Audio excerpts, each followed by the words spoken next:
Dis à une autre personne, Élisée lui dit, que puis-je faire pour toi? La Bible nous fait comprendre dans ce passage de 2 Rois qu'il s'agissait d'une période où les enfants d'Israël vivaient une gloire. Il y avait une gloire dans ce temps-ci. Les enfants d'Israël vivaient une vie d'abondance, de prospérité. La Bible nous fait comprendre que normalement, Élisée est le fils spirituel d'Élie. Vous ne connaissez pas Élie. Élie était un homme qui avait reçu un mandat de Dieu. La Bible dit qu'Élie, dans sa génération, pendant les prophètes qui étaient à Jérusalem, Élie représentait le prophète majeur. Lorsque Élie parlait, c'est Dieu qui parlait. Lorsqu'Élie prophétisait, c'est Dieu qui prophétisait. Lorsqu'Élie déclarait, c'est Dieu qui déclarait. La Bible nous fait comprendre qu'Élie avait reçu le mandat, l'onction de Dieu. Et la Bible nous fait comprendre, on a vu les miracles extraordinaires de la vie de lui. Par exemple, vous pouvez regarder dans 1 Roi chapitre 18, la Bible nous fait comprendre qu'il y avait à Jérusalem, en Israël, un roi qu'on appelait Akab. Lorsqu'Akab s'est rebellé à Dieu, c'est contre Dieu, c'est Dieu et Élie qui a osé affronter le roi Akab. La Bible nous fait comprendre que non seulement Élie avait l'onction, mais Élie avait l'audacité. La Bible dit qu'il s'est approché du palais royal et il a regardé le roi face à face. Il dit, écoute-moi, ô roi, à partir de maintenant, il n'y aura pas de pluie dans tout le pays jusqu'à ce que vous repartez et acceptez. Et ça, c'est sur ma parole. Ça dit que je dis qu'il n'y aura pas de pluie. Et il n'y avait pas de pluie. La Bible nous fait comprendre qu'Élie était la bouche de l'Éternel. Il était les oreilles de l'Éternel. Et lorsqu'il était en train de mourir, il y avait un autre homme qui était parmi ses fils. On l'appelait Élisée. Élisée, c'était le fils d'Élie. Lorsqu'il a vu l'onction qui courait sur la vie de son père, il a dit, Père, je ne peux pas te laisser passer sans recevoir une double onction, double portion de l'onction qui repose sur ta vie. Est-ce que je peux te parler? Laissez-moi te dire, pour que tu reçoives quelque chose de quelqu'un, tu dois être connecté à cette personne.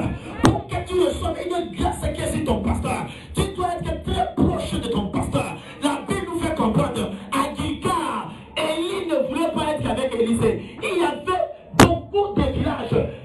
Élie disait à Élisée qu'elle reste ici. Mais Élisée ne voulait pas rester. Parce qu'il savait ce qu'il cherchait derrière l'homme de Dieu.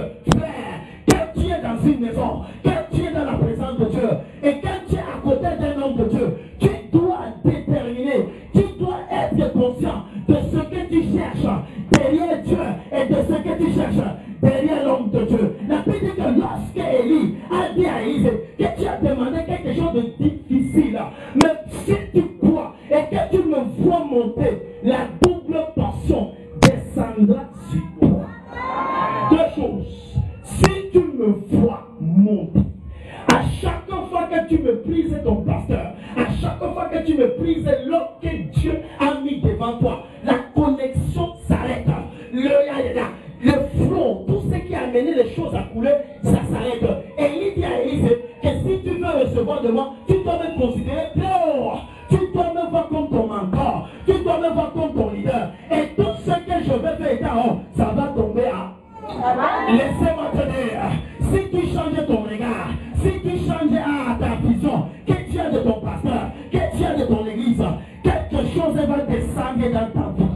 Écoute, lorsque la double portion est descendue sur Élisée, Élisée a commencé le ministère. Laissez-moi te dire, frère, une vérité spirituelle. Le dernier miracle d'Élie est devenu le premier miracle d'Élisée. Oh ouais. La Bible dit que le dernier miracle d'Élie, c'était fendre Jourdain. Et la Bible dit que lorsque Élisée commence le ministère, son premier miracle, c'est de fendre Jourdain. Laissez-moi te dire, là où ton père s'est arrêté, c'est là où tu commences. Je refuse cette vie de tourner alors. Ton père n'a jamais conduit une voiture. On dit que toi tu ne vas jamais conduire une voiture. Ton père est mort à location. Que toi aussi tu vas mourir à location. Quelqu'un dit je refuse. Quelqu'un dit je refuse. Ta mère n'était pas mariée, mais toi aussi tu n'es pas marié. Dis je refuse. Dis je refuse. Quelqu'un dit je refuse. Là où ton père s'est arrêté, normalement, en principe, c'est là où tu dois et commencer. Si ton père était millionnaire, ça sera un échec de mourir millionnaire. C'est que ta vie n'a jamais eu de sens. Tu dois avoir un pas de plus, 2 pas de plus, 10 pas de plus. Quelqu'un dit fire, quelqu'un dit fire, quelqu'un dit 5 sur 5. Et la Bible nous fait comprendre que lorsque Élise commence son ministère, il commence son ministère dans la démonstration de la puissance. Lorsque les fils, les autres disciples, lorsque les autres prophètes ou fils de prophètes ont vu Élie faire des miracles comme Élisée, Élisée fait des miracles comme Élie, pardon, ils ont dit que l'esprit qui était sur Élie repose maintenant sur. Est-ce que je peux te parler? Ce matin, pas demain, ce matin, l'esprit qui repose sur moi va descendre sur quelqu'un. Et ça descend sur quelqu'un en double portion. Je dis que ce n'est pas sur tout le monde, mais il y a quelques personnes ici là. Tu ne peux pas écouter son message et ta vie reste la même. Tu ne peux pas écouter son message et tu restes dans le blocage. Pendant que tu écoutes son message et que tu me vois comme ton leader et que tu me vois comme ton mentor, je déclare la double portion dans ta vie. La double portion dans ta vie. Je parle à quelqu'un dans cette couloir. Quelqu'un m'écoute et il vit dans la souffrance. Quelqu'un m'écoute et il vit dans la galère. Pendant que tu m'écoutes et que tu me vois monter, la double portion de prospérité descend dans ta vie. Et ici, ça descend dans ta vie. Et ici, reste au nom de Jésus. Là-bas derrière, reste au nom de Jésus. Quelqu'un dit fire, miracle sur miracle. Amen. Frère, nous vivons dans un temps où il y a urgence de miracles. Frère, si tu n'as pas un miracle, ta vie est en danger. Si tu n'as pas de miracle, ta vie est en danger. La paix nous fait comprendre que normalement, le miracle, c'est le problème transformé. Pour que j'ai un miracle, je dois avoir un problème. Parce que Dieu prend le problème et il convertit le problème en témoignage, en miracle. Je parle à toute personne qui traverse un problème, qui traverse une situation. Tu ne comprends plus ta vie, tu ne comprends plus ce qui t'arrive, tu ne comprends pas ce qui arrive à ton fils, tu ne comprends pas ce qui arrive à ton mari, tu ne comprends pas ce qui arrive à ta femme. Laissez-moi te dire, ce problème qui est dans ton foyer, ce problème dans les finances, ce problème que tu as à l'école, c'est un signe que Dieu est sur le point de prendre les échecs de ta vie et de convertir ça en témoignage de ta destinée. Si tu es prêt, reçois. Quelqu'un dit fire. Frère, l'obstacle n'est qu'un escalier pour le miracle. Je répète, l'obstacle c'est un escalier pour le miracle. Frère, ne refuse pas l'obstacle, ne refuse pas le problème. Si tu es sérieux, invite le problème. Parce qu'au milieu du problème, Dieu va prouver que tu es plus qu'un vainqueur. My God. Je sens que je prêche maintenant très bien. La Bible déclare, apôtre Paul déclare, que même au milieu des tribulations, au milieu des persécutions, au milieu de la famine, au milieu des problèmes, nous sommes plus qu'un vainqueur. L'onction de victoire descend sur toi. Je parle à qui ça descend sur toi. Frère, l'onction de victoire, ça veut dire que quoi? L'ennemi savait qu'il t'avait fini KO. L'ennemi savait que dans ta famille c'était KO. L'ennemi savait que ton foyer était gâté, comme le foyer de la femme là. Mais l'ennemi ne savait pas que le KO peut se transformer en OK.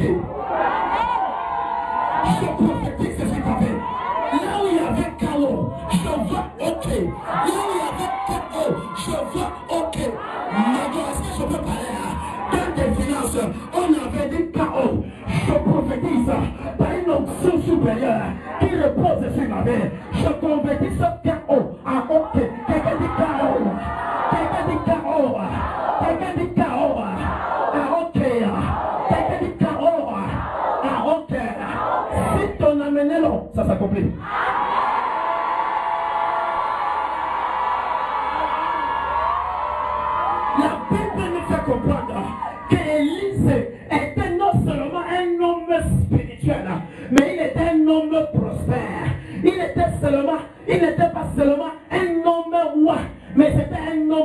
riche. Laissez-moi te dire, il n'y a pas la différence entre la richesse et la prospérité. Il n'y a pas la différence entre la spiritualité et la prospérité. Frère, c'est possible d'être multimilliardaire et de servir le Seigneur. Je parle à 3 personnes maintenant. C'est possible d'être prospère. C'est possible d'avoir les avions et de suivre le Seigneur. C'est possible d'avoir son jet privé et d'être fidèle avec le Seigneur. C'est possible d'avoir les supermarchés et d'être intégré avec le Seigneur. Toute personne qui a un cœur pur ici là, je te connecte à l'abondance de l'argent. Frère, quand le prophète te dit quelque chose, ça s'accomplit. Ne me demande pas comment ça va se passer. Et je m'en fous de comment ça va se passer. Ce que je sais, c'est que Dieu n'est pas un homme pour mentir, ni un fils de l'homme pour se le dire. S'il a dit quelque chose, ça doit s'accomplir. Lorsqu'il ouvre une porte, personne ne peut fermer la porte. Lorsqu'il ferme une porte, personne ne peut ouvrir sa porte. C'est un Dieu vivant. Il est le même hier, il est le même aujourd'hui et il est le même éternellement. Tu ne sais pas un Dieu mort, tu sais un Dieu vivant. Et si Dieu est avec toi, personne ne peut être contre toi. Quand Dieu élève, personne ne peut rabaisser. Quand Dieu rabaisse, personne ne... Toute personne qui était contre toi en 2011, toute personne qui te convoitait, toute personne qui faisait les incantations pour détruire tes affaires, pour détruire ton foyer, pour gâter ton progrès, j'ai une parole sur cette personne. Il a fait une erreur. Il a fait une erreur. Je déclare dans 24 heures, l'épée de Dieu descend là-bas. L'épée de Dieu descend là-bas. L'épée de Dieu descend là-bas. Si ton amené l'autre, tu le sois. Frère, est-ce que tu sais qu'il y a les ennemis qui ne doivent pas vivre? La Bible déclare, ne